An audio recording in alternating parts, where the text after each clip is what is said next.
વલસાડ જિલ્લા પંચાયતની પારડીની ઉમરસાડી, પરિયા, સુખેશ, ટુકવાડા ચારે બેઠક પર ભાજપનો ભગવો લહેરાયો।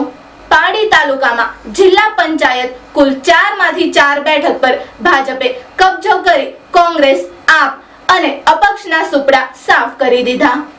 પારડી તાલુકામાં જિલ્લા પંચાયતની 4 બેઠકો ઉમરસાડી, ટુકવાડા, સુખેશ અને પરિયાની આજરોજ તારીખ 28મી એપ્રિલના રોજ પારડી ડીસીઓ શાળા ખાતે મતગણતરી ચાલી હતી। જે મતગણતરીમાં 4 બેઠકો જિલ્લા પંચાયતની ભારતીય જનતા પાર્ટીએ જીતી લીધી છે અને પ્રચંડ ઐતિહાસિક વિજય પારડી તાલુકામાં જિલ્લા પંચાયતની બેઠકોમાં મેળવ્યો છે।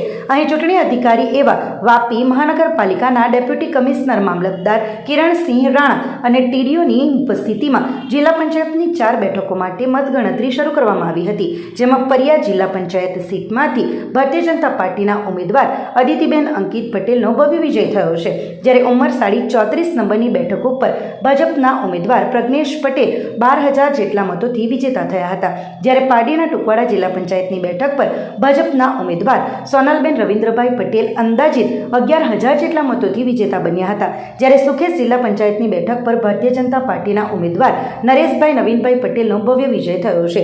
આમ જિલ્લા પંચાયતની પારડી તાલુકામાં આવતી 4 સીટ ભારતીય જનતા પાર્ટીનો દબદબો રહ્યો હતો। કોંગ્રેસ પાર્ટી અને આમ આદમી પાર્ટી અને અપક્ષના એક પણ ઉમેદવારનું ખાતું ખુલ્યું ન હતું અને કોંગ્રેસ તેમજ આપના સુપડા સાફ થઈ ગયા હતા, જ્યારે પારડી તાલુકા પંચાયતની 22 બેઠકોમાંથી તમામ 22 બેઠકો પર ભાજપનો ભગવો લહેરાયો હતો। વિજેતા ઉમેદવારોને પારડી તાલુકા ભાજપ પ્રમુખ પુનિત પટેલે ચૂંટણીના સમયથી ભાજપની 22 થી 22 બેઠકો અને જિલ્લા પંચાયતની 4 બેઠકો પર ભાજપ વિજેતા બનશે તેવો દાવો કર્યો હતો, જે આજે સાચું ઠર્યું છે અને વિજેતા થયેલા ભાજપના તમામ ઉમેદવારોને અભિનંદન પાઠવ્યા હતા। નાણામંત્રી કનુભાઈ દેસાઈની રાહબારી હેઠળ જિલ્લા ભાજપ પ્રમુખ હેમંત કંસારાના માર્ગદર્શન હેઠળ ઐતિહાસિક વિજય પ્રચંડ બહુમતી સાથે મેળવી છે। ભારતીય જનતા પાર્ટીએ કરેલા વિકાસના કામો જનતા વચ્ચે પ્રચંડ વિજય મેળવ્યો છે। પાર્ટીના પીઆઈ GR ગઢવી અને એમની ટીમે કાયદો અને વ્યવસ્થા સંભાળી લઈ શાંતિપૂર્ણ વાતાવરણમાં સંપન્ન થઈ હતી। વલસાડ જિલ્લા પંચાયત મતદાર વિભાગની અંદર પારડી તાલુકામાં પારડી જિલ્લા પંચાયતની કુલ 4 સીટ અને તાલુકા પંચાયતની કુલ 22 સીટની મતગણતરી જે છે સંપૂર્ણ રીતે પૂર્ણ થઈ છે। શાંતિપૂર્ણ રીતે 2 વાગ્યા સુધીમાં તમામ ઉમેદવારો જે વિજેતા ઘોષિત થયા છે એની પણ જાહેરાત કરવામાં આવી છે। તમામ જિલ્લા પંચાયતની જે 4 સીટો છે પારડી તાલુકાની અને 22 તાલુકા પંચાયતની સીટો પર ભારતીય જનતા પક્ષના ઉમેદવારો વિજેતા જાહેર થયા છે। પારડી તાલુકા પંચાયતની 22 માંથી 22 બેઠકો ભાજપે જંગી બહુમતીથી કબજે કરી છે અને 4 જિલ્લા પંચાયતમાં 4 જિલ્લા પંચાયત જંગી બહુમતીથી કબજે કરી છે। એમાં ઉમરસાડી જિલ્લા પંચાયત સૌથી હાઈએસ્ટ 12,000 થી વધુ લીડોથી જંગી બહુમતીથી જીત્યા છે।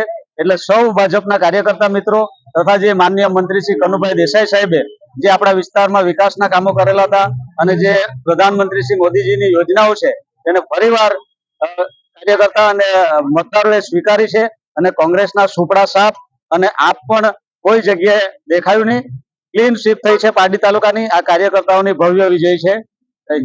આજે સમગ્ર પારડી તાલુકાની અંદર મતગણતરીનો દિવસ હતો।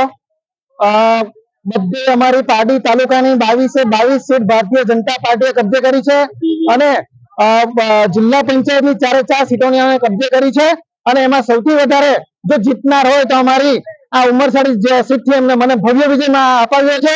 એ માટે હું મારા તમામ મતદારોનો એને અમારી જીત એમના ચરણોમાં હું સમર્પિત કરું છું અને અમારા ભારતીય જનતા પાર્ટીના યુવા અમારા પ્રમુખને ખૂબ ખૂબ અભિનંદન આપું છું કે પહેલી વખત અમારા યુવા પ્રમુખ બન્યા અને ક્લીન સ્વીપ આપી છે અને આમ આદમી પાર્ટી અને કોંગ્રેસના સુપડા સાફ કરીને બહુ રિઝલ્ટ અમારે ફેરવી નાખ્યું છે અને અમારા નાણાં મંત્રી જે કનુભાઈ દેસાઈ સાહેબ જે વિકાસના કામો કર્યા છે, વિકાસના કામોને મત મળ્યા છે, મોદી સાહેબના વિકાસના કામોને મળ્યા છે અને આપણા મુખ્યમંત્રી ભૂપેન્દ્રભાઈ પટેલના વિકાસના કામોને લોકોએ ખોબા ભરીને મત આપ્યા છે અને અમારી ઉમરસાડી જે સીટ 34 બૂથ ઉપર બધા બૂથ પ્લસ નીકળીને આજે ઐતિહાસિક વિજય અમે મેળવ્યો છે।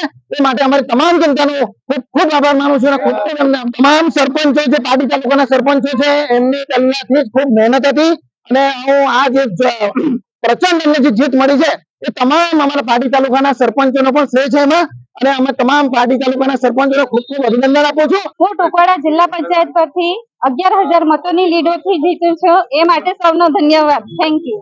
જિલ્લા પંચાયત કુકવાડા 33 ના જે ઉમેદવાર સોનલબેન રવિન્દ્રભાઈ પટેલ એ 11,000 મતોથી વિજેતા થયા છે અને જે તમામ અમારા જે કાર્યકર્તાઓ છે જેમ કે શંકરભાઈ, પુનિતભાઈ અને તમામ અમારા 22 સીટ તાલુકા પંચાયતના જે સભ્યો છે, સદસ્ય છે, એ 22 સીટ આવે અને 4 અમારી જિલ્લા પંચાયત છે, એમાંની 3 તો અમે વિન થઈ ગયા છે, એક બાકી છે, એ પણ વિન થવાની છે. પૂરેપૂરી ખાતરી છે કે અમે ભાજપના તમામ સીટો જીતીને કોંગ્રેસના સુપડા સાફ કરી નાખ્યા છે એવી અમે પૂરેપૂરી ખાતરી આપીએ છીએ. પોલીસ અને મીડિયા તરફથી અમને પૂરેપૂરો સહકાર એટલો મળ્યો છે કે અમે એમનો આભાર કઈ રીતે માનીએ એ અમે પૂરો કરી શકીએ એવું નથી, પણ અમે એટલું સારી એ લોકોએ સેવાઓ આપી છે એ બદલ એમનો પણ ધન્યવાદ છે. 7,800 પ્લસ થયા છે.